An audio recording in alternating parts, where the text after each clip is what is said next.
आपण आपल्या डेस्टिनेशनपासून 3 किलोमीटर दूर आहात. पण मी तर घरी पोचलोय.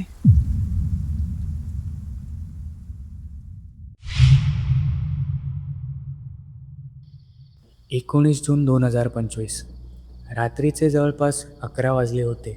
पाऊस काही थांबायचं नाव घेत नव्हता. घाटातला तो रस्ता तसा फार धोकादायक नव्हता, पण त्या रात्री वातावरणच काहीतरी वेगळं होतं. दोन्ही बाजूला काळोख. रस्त्यावर दूरपर्यंत एकही गाडी नव्हती. आदित्य गाडी सावकाश चालवत होता. समोरच्या विंडशील्डवर पावसाचे थेंब सतत आदळत होते. वायपर पुढे मागे होत होता आणि गाडीच्या आत फक्त एकच आवाज होता, इंजिनचा. आदित्यने त्याचा मोबाईल बाहेर काढला. No network. त्याने फोन परत ठेवला. आता मी, ही गाडी आणि हा GPS, तो स्वतःशीच म्हणाला. आदित्यला एकट्याने फिरायची सवय होती. मूड झाला की तो गाडी घेऊन कुठेही निघून जायचा. गाडीच्या डॅशबोर्डवर GPS नीट चालू होता. आदित्यने डेस्टिनेशन आधीच सेट केलं होतं, मालवण 84 किलोमीटर. आणखी साधारण 1.5 तास दाखवत होतं. तो मस्त आरामात ड्राईव्ह करत होता. तेवढ्यात GPSचा आवाज आला. रूट रिकॅल्क्युलेटिंग. तो पुढे बघत राहिला. रस्ता तर तोच होता, कुठेही टर्न घेतला नव्हता. मग GPSवरचा रस्ता मात्र का बदलला? निळी लाईन मुख्य रस्ता सोडून डावीकडच्या एका अरुंद रस्त्यावर वळली. नको बाबा, इथून नको. पण पुढच्या क्षणी GPS पुन्हा बोलला, टर्न लेफ्ट. आदित्यने समोर पाहिलं. डावीकडे खरंच एक रस्ता होता, अरुंद आणि जवळपास पूर्ण अंधारलेला. त्याने गाडीचा स्पीड कमी केला. हा रस्ता तर मॅपवर नाही आहे. त्याने मोबाईल उचलला. गुगल मॅप्स उघडलं. लोकेशन्स फिरत होती. त्याने झूम करून पाहिलं, पण त्या रस्त्याचं काहीच नाव नव्हतं. आदित्यने GPSकडे पाहिलं, मग रस्त्याकडे, आणि शेवटी गाडी पुढे नेली. पण तो डावीकडे वळला नाही. 2 सेकंदांनी GPS पुन्हा बोलला. यावेळी आवाज काहीसा वेगळा होता. Turn left. आदित्यने व्हॉल्यूम बंद केला. तो हसला. "हं, तुला जे करायचे ते कर, मी नाही जाणार तिथून." पण ते हसू फार वेळ टिकले नाही, कारण GPSच्या स्क्रीनवर डेस्टिनेशन बदललं. मालवण गायब झालं. त्याच्या जागी एक शब्द आला, कासरवाडी. आदित्य काही क्षण स्क्रीनकडे पाहत राहिला. कासरवाडी? त्याने गुगलवर सर्च केलं. अशी कोणतीही जागाच नाही. काय फालतूपणा आहे हा? त्याने डेस्टिनेशन डिलीट केलं. स्क्रीन पुन्हा काळी झाली. आदित्यने सुटकेचा श्वास घेतला. गाडी पुढे चालूच होती. साधारण 2 मिनिटं गेली, मग अचानक GPS स्वतःहून सुरू झाला. स्क्रीनवर पुन्हा तोच शब्द, कासरवाडी 17 किलोमीटर. आदित्यने यावेळी गाडी थांबवली. तो काही सेकंद शांत बसून राहिला. मग त्याने डॅशबोर्डवरच्या GPSकडे पाहिलं. तो गाडी सुरू करणार तेवढ्यात GPSमधून एक आवाज आला, पण यावेळी तो रोबोटिक नव्हता. तो एका बाईचा, अगदी हलका, अगदी जवळून, सरळ जा.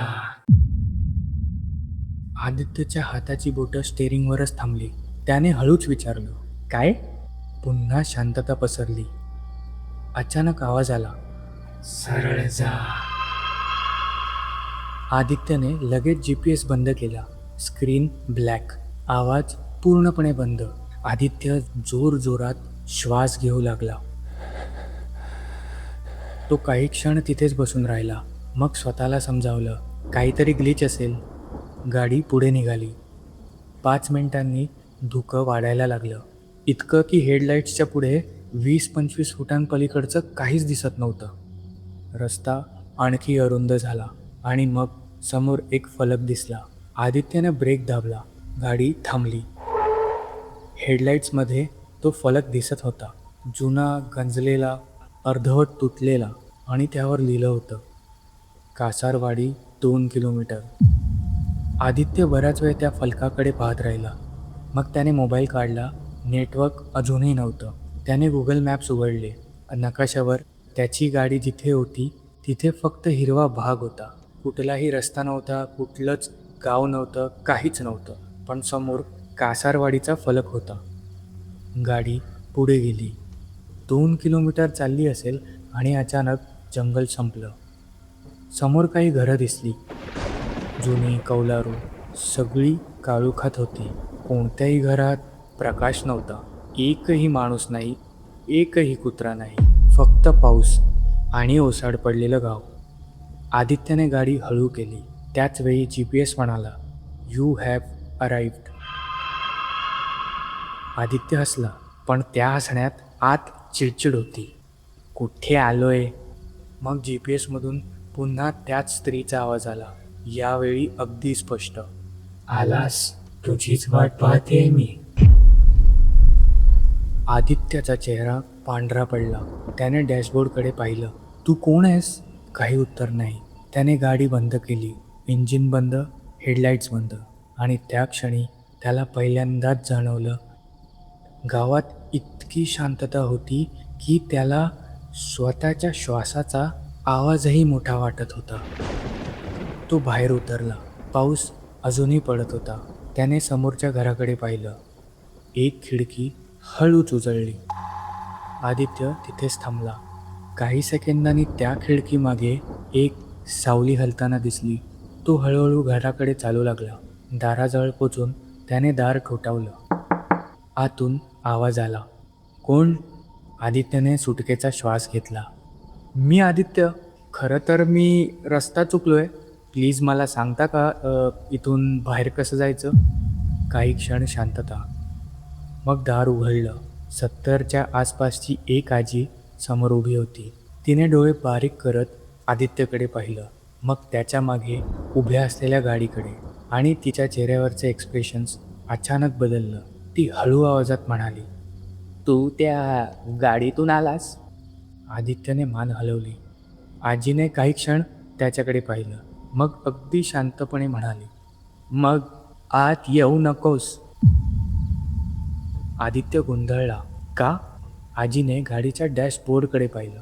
जणू ती घरातूनही GPS पाहू शकत होती. आणि मग ती म्हणाली, "कारण त्या गाडीचा आवाज आधी इथं आला होता." आदित्य काही बोलणार तेवढ्यात त्याच्या मागून GPS सुरू झाल्याचा आवाज आला.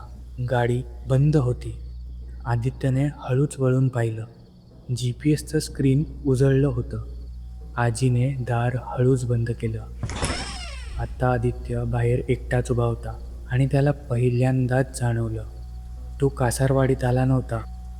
कासारवाडीने त्याला बोलवलं होतं. आदित्य काही क्षण तिथे थांबला. मग स्वतःशीच म्हणाला, "बस झाला आता." तो गाडीकडे गेला, दार उघडलं आणि आत बसला.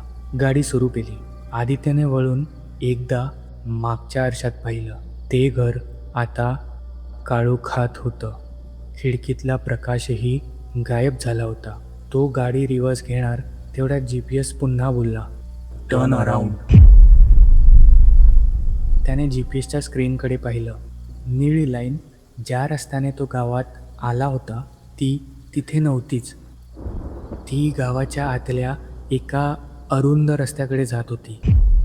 आदित्यने GPS बंद करण्यासाठी बटन दाबला.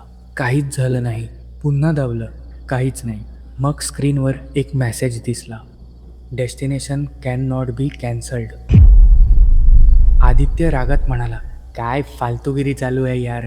नीट सर्व्हिसिंग झाली नव्हती वाटतं गाडीची." तो काही सेकंद तिथेच बसून राहिला. मग त्याने स्वतःच ठरवलं, "ठीक आहे, आता इथून निघायचं. जिथून रस्ता मिळेल तिथून सरळ गाडी बाहेर." गाडी पुढे निघाली. कासारवाडीचा रस्ता फार विचित्र होता. 2 घरं, मग 50-60 मीटरमध्ये काहीच नाही.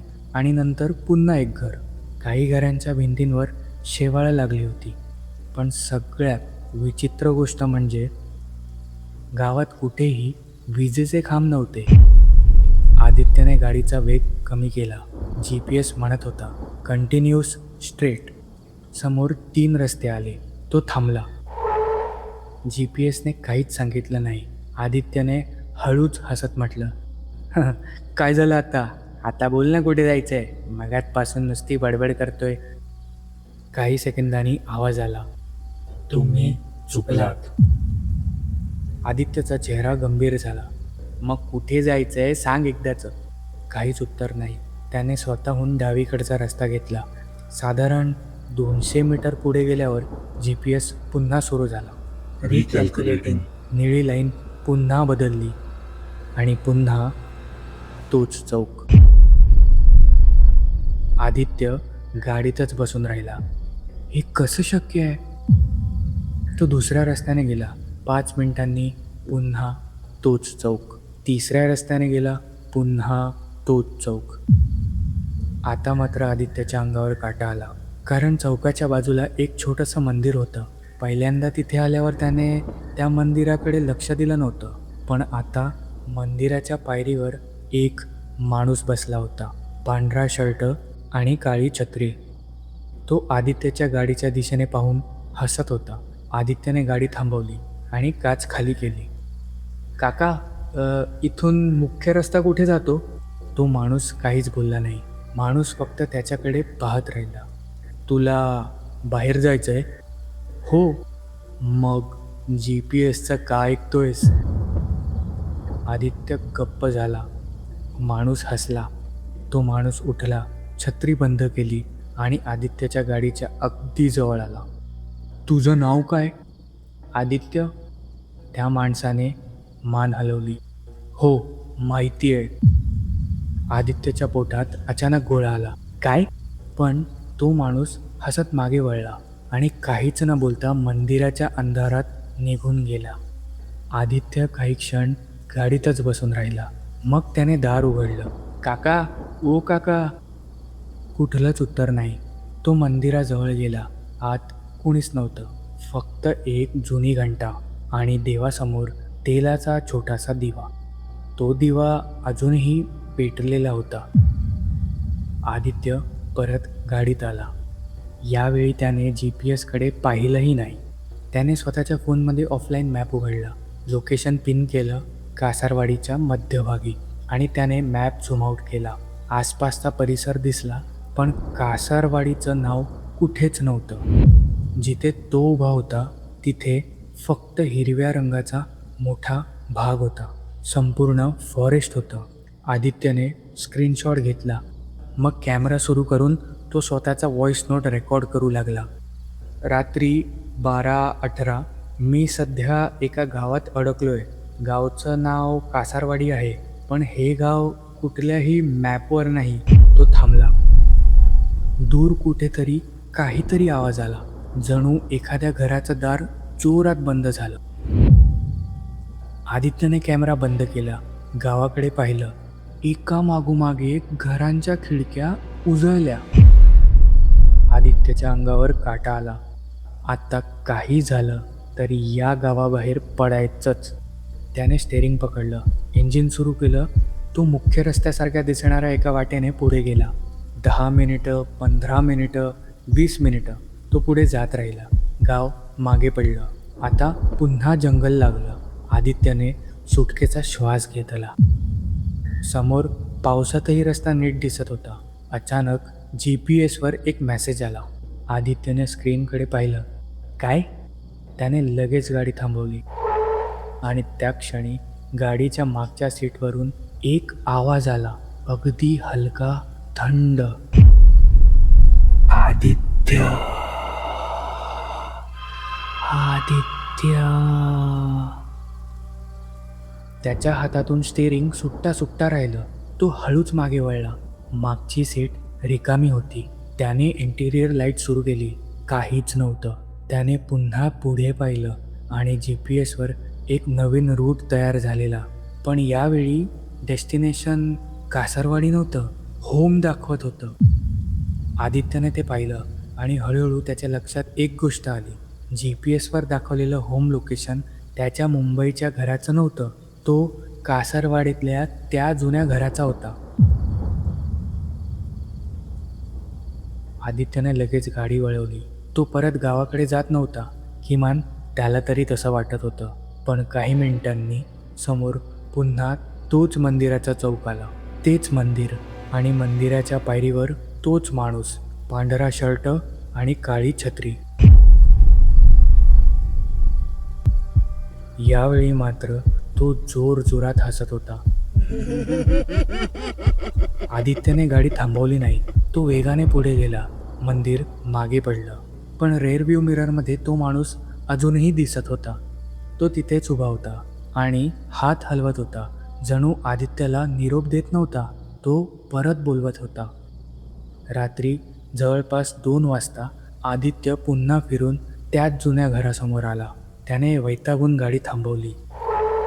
GPS वर एकच मेसेज होता, यू हॅव अराइव्ड.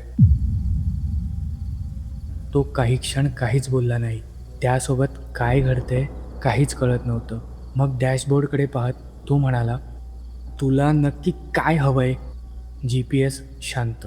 आदित्यने पुन्हा विचारलं, मला इथून बाहेर जायचंय. यावेळी स्त्रीचा आवाज आला, पण मागच्या वेळीपेक्षा खूप स्पष्ट. मग एकाला इथेच ठेव. आदित्यच्या चेहऱ्यावरचे भाव बदलले. त्या क्षणी मागच्या सीटवरून एक हलका आवाज आला, जणू कुणीतरी आतून गाडीच्या काचेवर नखं घासत होतं.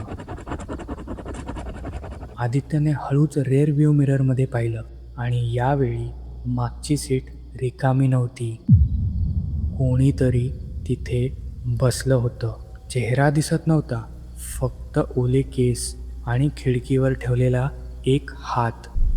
आदित्यने आरशातून त्या व्यक्तीकडे पाहिलं. ती व्यक्ती हळूच पुढे झुकली. मला घरी जायचंय. आदित्य काही सेकंद हललाच नाही. त्याचे दोन्ही हात स्टीअरिंगवर घट्ट होते. गाडीच्या आत आता पूर्ण अंधार झाला. फक्त डॅशबोर्डवरचा GPS मंद निळ्या प्रकाशात चालू होता आणि मागच्या सीटवर कोणीतरी बसलं होतं. ओले केस, खिडकीवर ठेवलेला हात आणि तो हात हळूहळू काचेवरून खाली सरकत होता. आदित्यने मागे वळून पाहण्याची हिंमतही केली नाही. त्याने फक्त आरशातून पाहिलं. ती आकृती अजूनही तिथेच होती.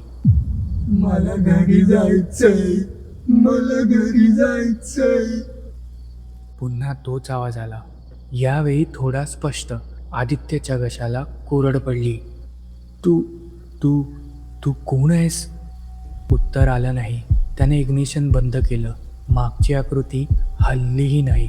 आदित्यने दार उघडायचा प्रयत्न केला. दार लॉक होतं. त्याने सेंट्रल लॉक दाबला, काहीच झालं नाही. पुन्हा दाबला, तरीही नाही. तेवढ्यात GPS एक नवीन मेसेज आला, पॅसेंजर डिटेक्टेड. हे काय चाललंय? GPS मधून स्त्रीचा आवाज आला, तिला घेऊन जा. आदित्यने पहिल्यांदाच मागे वळून पाहिलं, पण मागची सीट रिकामी होती. सीटवर फक्त पाण्याचे थेंब होते. जणू कोणीतरी आत्ताच तिथे बसून उठलं असेल. तो सुन्न होऊन काही मिनटं गाडीतच बसून राहिला. मग अचानक त्याला एक विचार आला. त्याने फोन काढला, कॅमेरा सुरू केला, मागच्या सीटचा फोटो घेतला. फोटोमध्ये काहीच नव्हतं. पुन्हा एक फोटो घेतला, त्यातही काही नव्हतं. पण तिसऱ्यांदा तो फोटो पाहत असताना त्याच्या एक गोष्ट लक्षात आली.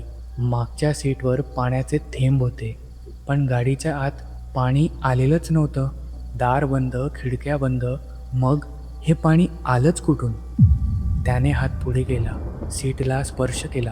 पाणी थंड होतं, अगदी बर्फासारखं. त्याने हात मागे घेतला आणि त्या क्षणी फोनवर एक नोटिफिकेशन आलं, लोकेशन शेअर्ड विथ आदित्य. तो गोंधळला.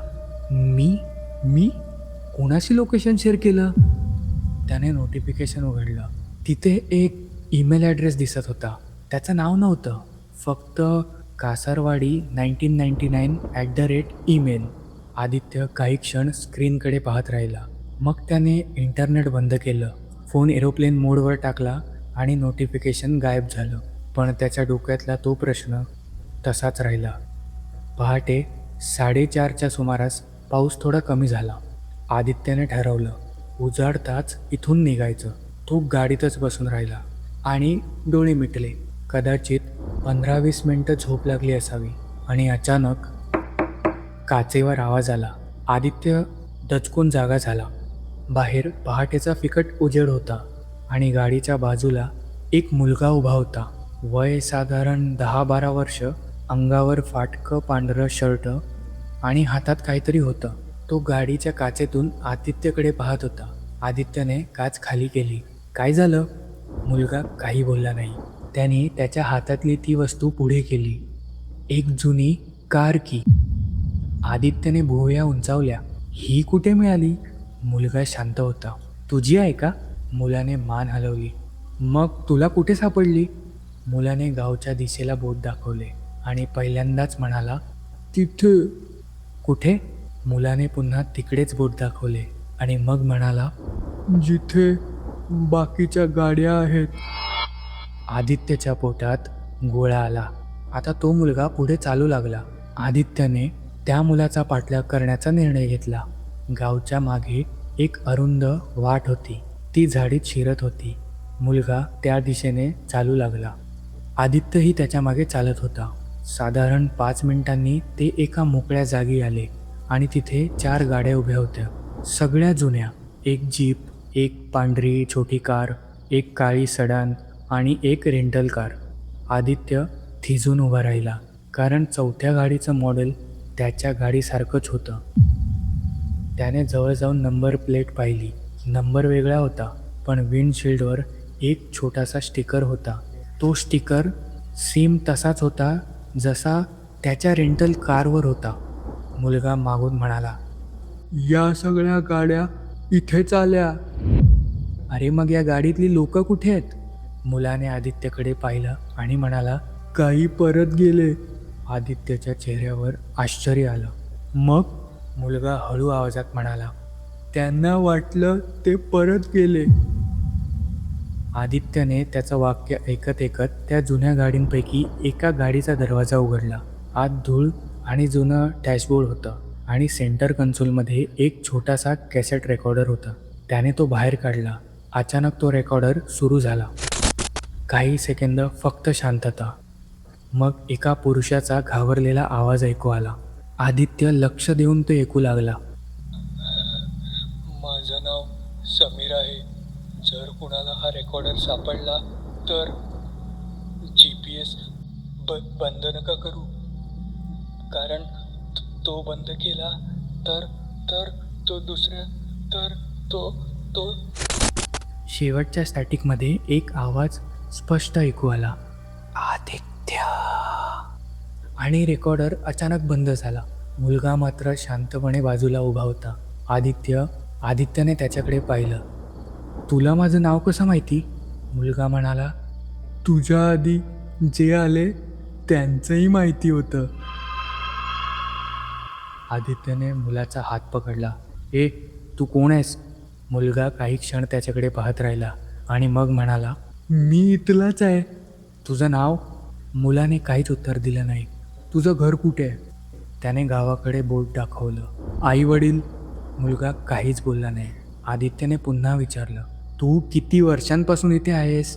मुलगा हळूच हसला आणि म्हणाला, मला माहीत नाही. आदित्यला ते उत्तर विचित्र वाटलं, पण पुढच्या क्षणी मुलाने जे सांगितलं त्यामुळे त्याच्या पायाखालची जमीन सरकली.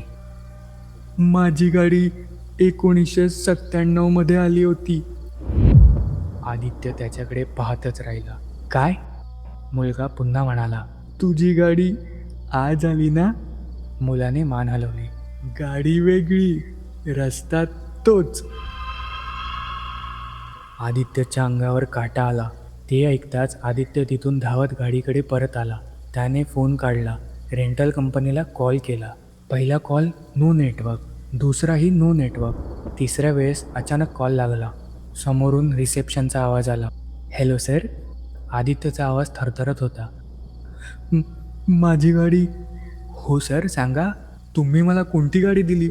MH045050. आदित्यने नंबर ऐकला. तो त्याच्या गाडीचाच नंबर होता. ही गाडी आधी कोणाकडे होती? समोरचा माणूस काही सेकंद शांत राहिला. सर, आमच्या सिस्टममध्ये मागच्या 3 वर्षात ती कार रेंटवर गेलीच नाही. आदित्य गप्प. सर, ती गाडी वेअरहाऊसमध्येच होती. आदित्यने विंडशिल्डकडे पाहिलं. मग मला ती कशी मिळाली? समोरून उत्तर आलं नाही. काही सेकंदांनी फोन कट झाला. आदित्यने पुन्हा कॉल केला. यावेळी नेटवर्क गायब झालं. तो गाडीत बसला आणि ठरवलं आता कुठलाही GPS वापरायचा नाही. त्याने डॅशबोर्ड उघडलं. GPS युनिट शोधायला सुरुवात केली. डॅशबोर्डच्या आत एक काळा छोटासा बॉक्स होता. त्याने तो बाहेर काढला आणि त्याची कनेक्टेड वायर कापून टाकली. स्क्रीन बंद. आदित्यने सुटकेचा श्वास घेतला. झालं. त्याने गाडी सुरू केली आणि गाव मागे सोडत पुढे निघाला. 5 मिनिटे, 10 मिनिटे, 15 मिनिटे. सूर्य उगवायला लागला. आकाश फिकट झालं. आदित्यला पहिल्यांदाच वाटलं आपण वाचलो. पुढे एक मोठा हायवे दिसला. त्याने गाडी थांबवली आणि बाहेर उतरला. रस्त्याच्या कडेला उभा राहून त्याने आजूबाजूला पाहिलं. सगळं अगदी नॉर्मल. त्याने फोन काढला. फुल नेटवर्क आलं. त्याने लगेच गुगल मॅप उघडलं आणि त्याचा चेहरा पांढरा पडला कारण लोकेशन पुढे पुणे दाखवत होतं. तो हसला. हो हुश, शेवटी बाहेर आलोच. पण लगेच त्याला एक गोष्ट जाणवली. त्याच्या फोनमध्ये लोकेशन हिस्ट्री उघडी होती. काल रात्रीचं रूटही दिसत होतं. पुणे, घाट, कासारवाडी आणि मग पुणे. आदित्य काही सेकंद त्या रूटकडे पाहत राहिला आणि मग झूम केलं. कासारवाडीच्या जागी एक काळा गोल दिसत होता. त्याने त्यावर टॅप केलं तर एक जुना फोटो उघडला. त्या फोटोमध्ये तोच जुना गावचा रस्ता दिसत होता आणि त्या फोटोच्या खाली डेट होती 19 जून 2025. आदित्यचा श्वास अडकला कारण त्या फोटोमध्ये रस्त्याच्या कडेला उभी असलेली गाडी त्याचीच गाडी होती. समोर हायवेवरून गाड्या जात होत्या. लोक होते, आवाज होता, सगळं नॉर्मल होतं. त्याने स्वतःला समजावलं फोटो ग्लिच असेल किंवा लोकेशन बग असेल, नाहीतर काहीतरी टेक्निकल प्रॉब्लेम असेल. जाऊ दे. तो गाडीत बसला. इंजिन सुरू केलं. रेडिओ आपोआप सुरू झालं. एक जुनं गाणं लागलं. आदित्यने रेडिओ बंद केला पण स्पीकरमधून एक आवाज अजूनही येत होता. ती मंद अगदी जवळून.